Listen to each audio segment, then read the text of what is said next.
Hello and welcome to another episode of Dana Does. My name is Dana and this is the Rubik's Cage. The object of the game is that any player who aligns 3 of his or her cubies of the same color in a row on one face, so either vertically, horizontally, or diagonally, will win. The game comes with instructions which I will explain in a little bit. Firstly, note that the cage itself has 2 doors, one on top and one on bottom, and inside are cubies, so I will dump them out here. And you'll note that there are 6 colors: green, orange, red, yellow, blue, and white. And there are 4 of each. 6 colors, 4 cubies of each, thus there are 24 cubies. And here is the other door. Again, the Rubik's Cage has 2 doors. A quick note is that 2 of the sides have a fixed Rubik's Lego in the center, and it also rotates on 2 axes here, as you can see. So you can play this game with between 2 and 4 players. In a 2-player game, each person picks 3 colors, so 1 player here, 1 player there. In a 3-person game, each person picks 2 colors, so player 1, 2, 3.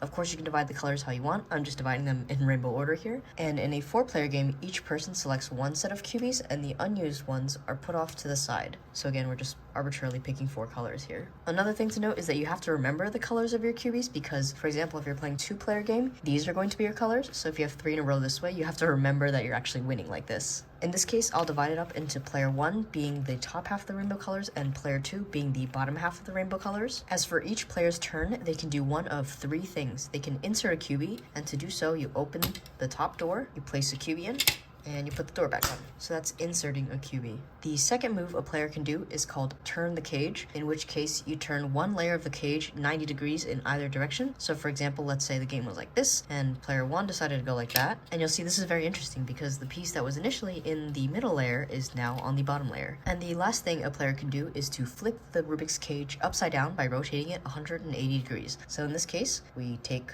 one Rubik's logo and we put it on the bottom, and this shifts everything to the new bottom. And the game continues until all the cubies have been placed in. If there are no more cubies left, the player can either rotate or flip on his or her turn. So as sort of previously mentioned, the first person to get 3 in a row, either horizontally, vertically, or diagonally with any of their colors. So this person could do 3 reds in a row, a red, an orange, and a yellow, a red and 2 oranges, and so on. That person is the winner. And if all the cubies are placed and no one is the winner, it is a draw. So I'm going to go through a game here with player 1 on the left and player 2 on the right.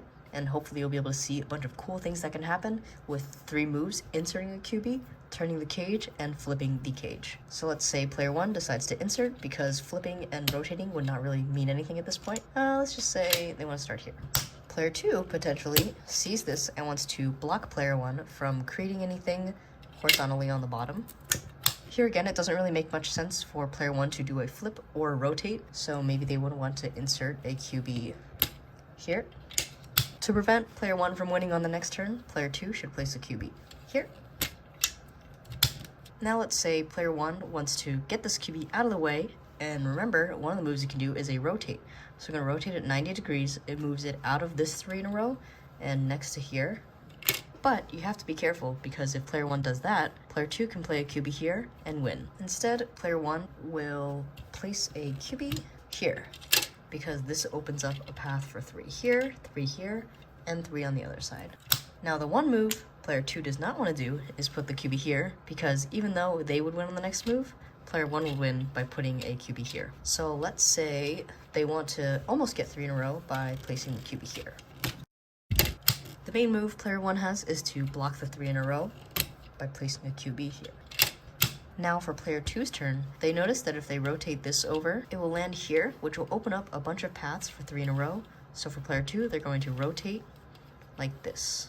If you look closely, player 1 can actually win by placing a piece in the middle on the left because there are 2 in a row there. But one fun thing about this game is that sometimes your opponent may not notice that they're about to win. So in this case, the game keeps going. In order to block this 3 in a row, player 1 goes here.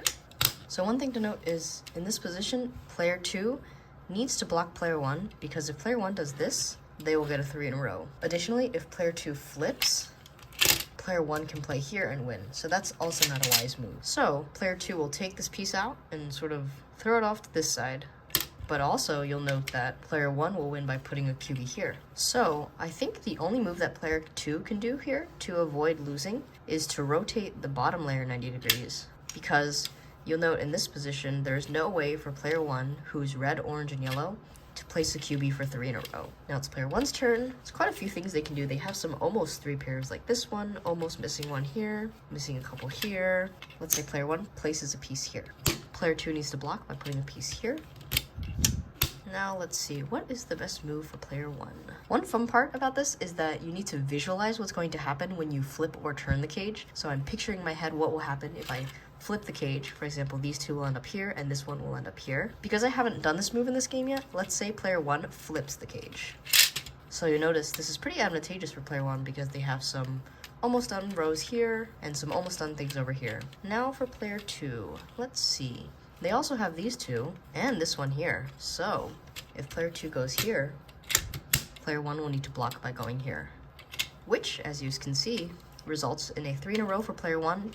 So player 1 would win this one. That was just a sample of a game, but as you can imagine, a lot of things can happen, as you saw, when you do some rotations, some flips, some more rotations, and as you place more and more QBs, it's very, very interesting to try and picture what is going to happen when you do your next move. Another thing is that there are the perfect number of QBs to fill up the cube, so you can pack everything away like so.